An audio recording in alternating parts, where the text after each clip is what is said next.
வணக்கம். தமிழ்நாட்டில் பெண்கள் பாதுகாப்பு மற்றும் நீட் தேர்வு விலக்கு குறித்த முதலமைச்சர் ஸ்டாலினின் அதிரடி கருத்துக்கள் குறித்து இன்று நாம் விரிவாக பார்க்கப் போகிறோம். இந்தியாவிலேயே பெண்களுக்கு மிகவும் பாதுகாப்பான மாநிலம் தமிழ்நாடுதான் என்று முதலமைச்சர் ஸ்டாலின் ஆணித்தரமாக கூறியுள்ளார்.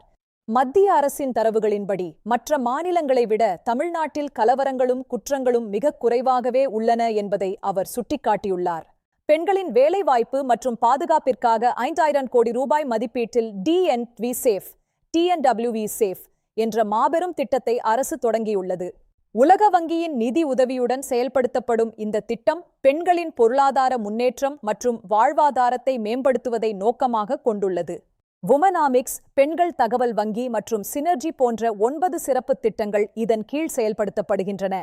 திறஞ்சுடர், கலங்கரை மற்றும் தொழில் விதை போன்ற திட்டங்கள் மூலம் பெண்களின் திறன்களை மேம்படுத்த அரசு திட்டமிட்டுள்ளது. பெண்களின் பங்களிப்பு இல்லாமல் $1 டிரில்லியன் பொருளாதார இலக்கை அடைய முடியாது என்பதில் முதல்வர் உறுதியாக இருக்கிறார். அன்பு குடில் போன்ற திட்டங்கள் மூலம் குழந்தைகளுக்கு தரமான பராமரிப்பை வழங்கி பெண்களின் பணிச்சுமையை குறைக்க அரசு நடவடிக்கை எடுத்து வருகிறது. பாதுகாப்பை உறுதி செய்ய குற்றவாளிகளுக்கு கடுமையான தண்டனைகளை வழங்கும் வகையில் சட்டங்களில் திருத்தங்கள் கொண்டுவரப்பட்டுள்ளன. பாலியல் வன்கொடுமை வழக்குகளில் குறைந்தபட்ச தண்டனை 14 ஆண்டுகளாக உயர்த்தப்பட்டுள்ளது. இது ஒரு மிக முக்கியமான மாற்றமாகும். ஆசிட் வீச்சு போன்ற கொடூரமான குற்றங்களில் ஈடுபடுவோருக்கு ஆயுள் தண்டனை வழங்க சட்டம் வழிவகை செய்கிறது.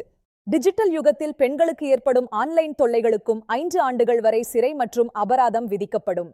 மருத்துவமனைகள், மால்கள் மற்றும் கல்லூரிகளில் பெண்களின் பாதுகாப்பை உறுதி செய்வது இப்போது சட்டரீதியாக கட்டாயமாக்கப்பட்டுள்ளது. இரவு நேரங்களில் தனியாக பயணம் செய்யும் பெண்களுக்கு காவல் வாகனங்களில் இலவசமாக அழைத்துச் செல்லும் வசதியும் அறிமுகப்படுத்தப்பட்டுள்ளது. மற்றொரு பக்கம் நீட் தேர்வு விலக்கு விவகாரத்தில் மத்திய அரசுடன் தமிழ்நாடு அரசு ஒரு தொடர் போராட்டத்தையே நடத்தி வருகிறது. கிராமப்புற மற்றும் ஏழை மாணவர்களின் மருத்துவ கனவை நீட் தேர்வு சிதைப்பதாக முதல்வர் ஸ்டாலின் குற்றம் சாட்டியுள்ளார். தமிழ்நாடு சட்டப்பேரவையில் நிறைவேற்றப்பட்ட மசோதாவை குடியரசுத் தலைவர் நிராகரித்தது கூட்டாட்சி தத்துவத்திற்கு எதிரானது என அவர் வருத்தம் தெரிவித்தார். இந்திய கூட்டாட்சி வரலாற்றில் இது ஒரு கருப்பு அத்தியாயம் என்று இந்த முடிவை அவர் வர்ணித்துள்ளார். +2 மதிப்பெண் அடிப்படையில் மருத்துவச் சேர்க்கை நடைபெறுவதே சமூக நீதிக்கு சிறந்தது என்பது தமிழக அரசின் நிலைப்பாடு. இந்த விவகாரத்தில் உச்ச நீதிமன்றத்தில் நிலுவையில் உள்ள வழக்கை விரைந்து முடிக்கவும் புதிய சட்ட போராட்டங்களை நடத்தவும் அரசு தயாராக உள்ளது. மத்தியில் அதிகாரத்தில் இருக்கும் பாஜக தமிழகத்திற்கு நீட் விலக்கு பெற்றுத்தர ஏன் தயங்குகிறது என்று ஸ்டாலின் கேள்வி எழுப்பியுள்ளார். தமிழக பாஜக தலைவர்களுக்கு இந்த விவகாரத்தில் முதல்வர் நேரடியாக சவால் விடுத்துள்ளார். மாநிலங்களின் உரிமைகளை பறிக்கும் மத்திய அரசின் போக்கை ஒருபோதும் ஏற்க முடியாது என்றும் அவர் கூறியுள்ளார். பெண்களின் பொருளாதார சுதந்திரமே மாநிலத்தின் ஒட்டுமொத்த வளர்ச்சிக்கு அடித்தளம் என்பதை அவர் மீண்டும் வலியுறுத்தினார். கல்வி மற்றும் திறன் மேம்பாடு மூலம் பெண்கள் சுயமாக இயங்க வேண்டும் என்பதே அரசின் விருப்பம். ஆன்லைன் மோசடிகள் மற்றும் அச்சுறுத்தல்களிலிருந்து பெண்களை பாதுகாக்க அரசு நவீன தொழில்நுட்பங்களை பயன்படுத்தி வருகிறது. பெண் காவலர்களின் எண்ணிக்கை மற்றும் அவர்களின் திறன்களை அதிகரிப்பதிலும் தமிழ்நாடு முன்னணியில் உள்ளது. ஒரு சாதாரண கிராமத்து குழந்தையின் மருத்துவக் கனவு நீட் தேர்வால் கருகிவிடக்கூடாது என்பதே முதல்வரின் நோக்கம்.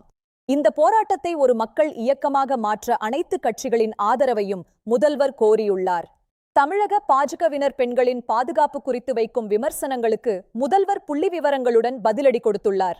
மாநில சுயாட்சியே தமிழ்நாட்டின் வளர்ச்சிக்கு வழிவகுக்கும் என்பதில் திராவிட மாடல் அரசு உறுதியாக உள்ளது. பெண்கள் வேலைவாய்ப்பில் தமிழ்நாடு இந்தியாவிலேயே முதலிடத்தில் உள்ளதை உலக வங்கி பாராட்டியுள்ளது. 2030க்குள் $1 டிரில்லியன் பொருளாதாரத்தை எட்டுவதில் பெண்களின் பங்கு 50% மேல் இருக்கும்.